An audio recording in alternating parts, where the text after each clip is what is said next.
ভারত ও বাংলাদেশের মধ্যে যে সুদৃঢ় ভূরাজনৈতিক সম্পর্ক গড়ে উঠেছে তা শুধু ভৌগোলিক সীমান্তেই সীমাবদ্ধ নয়, বরং অর্থনীতি, বাণিজ্য এবং সাংস্কৃতিক ক্ষেত্রে গভীরভাবে প্রভাব ফেলেছে। স্বাধীনতার পর থেকে বাংলাদেশ ও ভারতের মধ্যে বন্ধুত্বপূর্ণ সম্পর্ক ছিল, যা সময়ের সঙ্গে আরও দৃঢ় হয়েছে। যদিও কিছু বিরোধ ও রাজনৈতিক টানাপোড়েন রয়েছে, কিন্তু দুদেশের মধ্যে অর্থনৈতিক অংশীদারিত্ব ও কূটনৈতিক সম্পর্ক এই সম্পর্ককে স্থিতিশীল করেছে। বাংলাদেশের স্বাধীনতার পর ভারতই প্রথম দেশগুলোর মধ্যে ছিল যারা বাংলাদেশকে স্বীকৃতি দেয়। এরপর থেকে দুই দেশই বিভিন্ন চুক্তি ও সহযোগিতার মাধ্যমে তাদের সম্পর্ককে শক্তিশালী করে তুলেছে। এদিকে ভারতের জন্য বাংলাদেশ কেবল একটি গুরুত্বপূর্ণ প্রতিবেশী নয়, বরং দক্ষিণ এশিয়ার মধ্যে সবচেয়ে গুরুত্বপূর্ণ বাণিজ্যিক অংশীদারও। দুই দেশের মধ্যে প্রধান বাণিজ্যিক খাতগুলো হল তৈরি পোশাক, খাদ্যদ্রব্য, ঔষধ এবং বৈদ্যুতিক সামগ্রী। ভারতের তৈরি সুতা বাংলাদেশের পোশাক শিল্পে একটি বড় অবদান রাখে, যা বিশ্ববাজারে বাংলাদেশের প্রধান রপ্তানি পণ্য।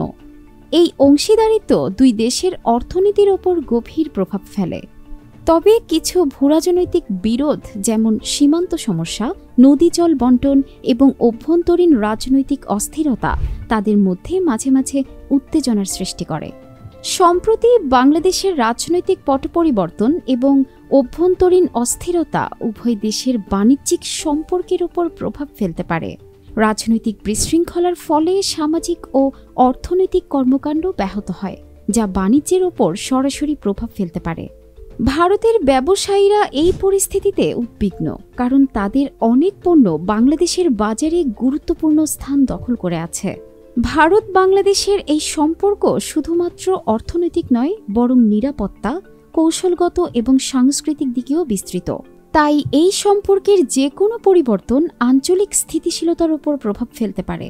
আমাদের আজকের আলোচনায় আমরা জানব কিভাবে এই ভূরাজনৈতিক সম্পর্ক ও রাজনৈতিক পট পরিবর্তন দু দেশের মধ্যে বাণিজ্যে প্রভাব ফেলতে পারে।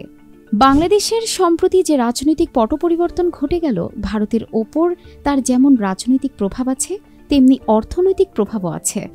ভারতীয় কোনো কোনো গণমাধ্যম মনে করে এই ঘটনা দ্বিপক্ষীয় বাণিজ্যে প্রভাব ফেলতে পারে। গত এক দশকে বাংলাদেশের যে উচ্চহারে প্রবৃদ্ধি হয়েছে, তার বদৌলতে বাংলাদেশ এখন আন্তর্জাতিক বাণিজ্যের ক্ষেত্রে ভারতের অন্যতম বৃহত্তম অংশীদার এবং দক্ষিণ এশিয়ায় বৃহত্তম। পরিবর্তিত বাস্তবতায় ভারতের অর্থনৈতিক ক্ষতি হওয়ার আশঙ্কা আছে বলে মনে করছেন ভারতের বাণিজ্য বিশেষজ্ঞরা। ইকোনমিক টাইমসের সংবাদে বলা হয়েছে, 2023-24 অর্থ বছরে ভারত বাংলাদেশে যে পরিমাণ পণ্য রপ্তানি করেছে, বিশ্বের বৃহত্তম অর্থনীতি যেমন জাপান, জার্মানি বা ফ্রান্সে সে পরিমাণ রপ্তানি করেনি।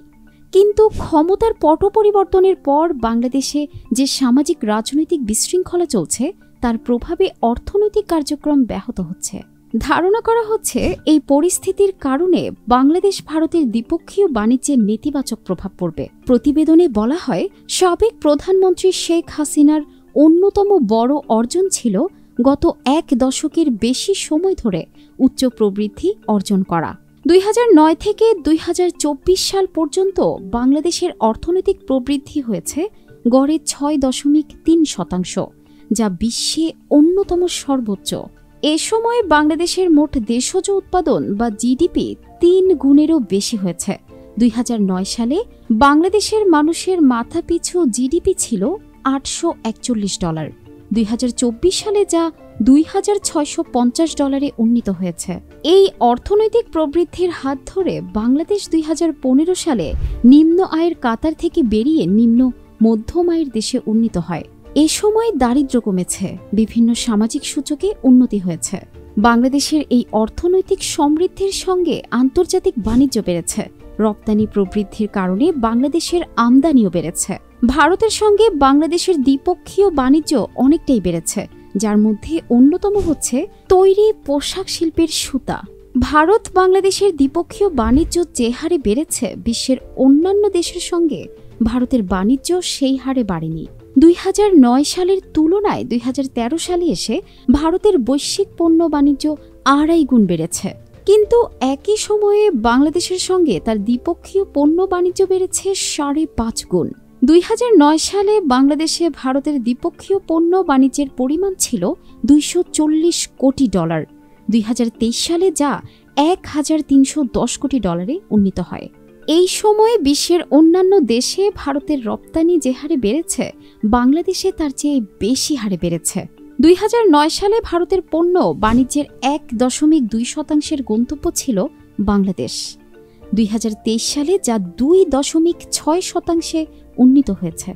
2023 সালে ভারতের মোট রপ্তানির 1.2% গেছে জাপানে, দক্ষিণ কোরিয়ায় 1.5%, ফ্রান্সে 1.7% ও জার্মানিতে গেছে 2.2%।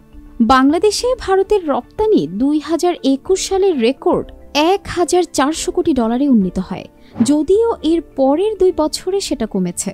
2022 সালে এই রপ্তানি কমে দাঁড়ায় $1,380 কোটি এবং 2023 সালে তা আরও কমে $1,130 কোটি নেমে আসে।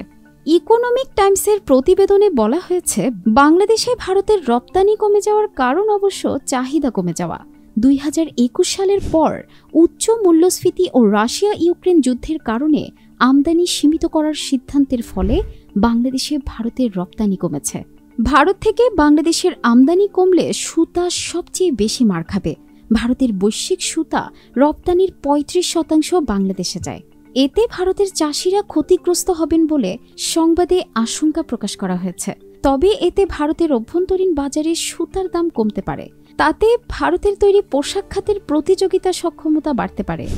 বাংলাদেশে চলমান আর্থ রাজনৈতিক পরিস্থিতির কারণে অর্থনীতি আরও আক্রান্ত হবে এবং তাতে ভারত থেকে বাংলাদেশের পণ্য আমদানির চাহিদা কমবে। এতে বাংলাদেশের রপ্তানিও ক্ষতিগ্রস্ত হতে পারে। ভারতের ব্যবসায়ীরা সেই সুযোগ নিতে পারবেন বলে মনে হয় না, কারণ তাদের সেই সক্ষমতা নেই।